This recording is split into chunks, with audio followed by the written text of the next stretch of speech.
வணக்கங்க, நான் உங்கள் விக்னேஷ் அமராவதி குரோவிலிருந்து. நம்ம இப்போ பார்த்துட்டு இருக்கிறது தக்காளியில் சிஞ்சண்டா கம்பெனியோட சாகோங்கிற ஒரு ரகங்க. இது நடவு செஞ்ச 70 நாளில் காப்புக்கு வந்துடுங்க. காப்புக்கு வந்ததுலேருந்து அடுத்த 150 நாள் வரல காய் பறிக்கலாங்க. இப்போது இந்த செடிக்கு இன்றைக்கி 45 நாள் ஆச்சுங்க. நீங்களே பார்க்கலாம் செடி எந்த அளவுக்கு பூ எடுத்திருக்குது அப்படிங்கிறதும், செடியோட பக்க கிளைகள் எந்த அளவுக்கு பிரிஞ்சிருக்குது அப்படிங்கிறதும், காய் எந்த அளவுக்கு பிடிச்சிருக்குது அப்படிங்கிறதும், செடி எந்த அளவுக்கு நோய் இல்லாமல் இருக்குது அப்படிங்கிறது இந்த வீடியோவில் பார்க்கலாங்க.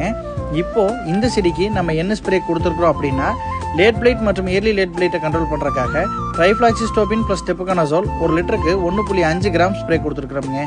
செப்டோமைசின் 1 லிட்டருக்கு 0.2 கிராம் ஸ்ப்ரே கொடுத்துருக்குறோங்க. புழுவை கண்ட்ரோல் பண்ணுறதுக்காக CTPR 1 லிட்டருக்கு 0.6 ml ஸ்ப்ரே கொடுத்துருக்குறேங்க. பூவோட உற்பத்தி அதிகப்படுத்துறதுக்காகவும், காய் நல்லா சைனிங் வர்றதுக்காகவும், காய் நல்லா கெட்டி வர்றதுக்காகவும் காம்போ எக்ஸ்பர்ட்டோட 0.4037 1 லிட்டருக்கு 2.5 கிராம் ஸ்ப்ரே கொடுத்துருக்குறோங்க. கீழே உரமாக பார்த்தீங்கன்னா ஜீட்டாலோட